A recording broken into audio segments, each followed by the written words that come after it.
41 days from May 9th, when the Confederate Rebellion surrendered, until June 19th, when the Union troops finally made it to the furthest reaches of Texas to tell the last slaves that they were no longer slaves, that they hadn't been for 41 days, that they shouldn't have been for 2.5 years, that they never should have been in the first place. 41 days to get this letter. Snail mail. This is General Order Number 3. The people of Texas are informed that, in accordance with the proclamation from the Executive of the United States, all slaves are free.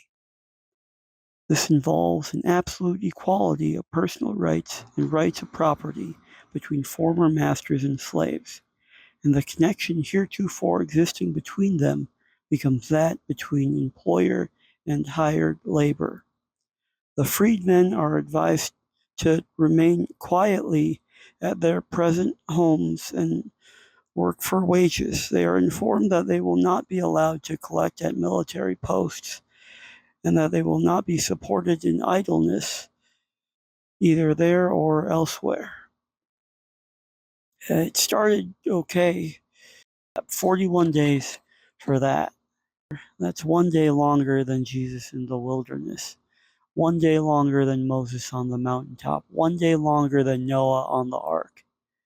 It was like Lent, but instead of giving up fast food, our kin had their freedom withheld from them.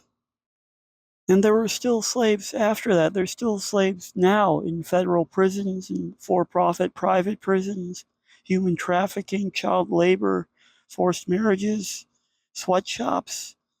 Without slavery, we wouldn't have the Olympics or cruise ships or chocolate. That's the 13th Amendment. That's the compromise between having slaves and not having slaves. No matter where you find the middle ground, it's still going to be on the ground.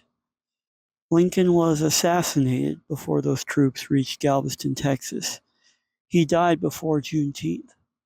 And surely so did so many men, women, and children who should have been free, who never read this letter, who never knew that they were free. For 41 days. Enjoy your 3-day weekend.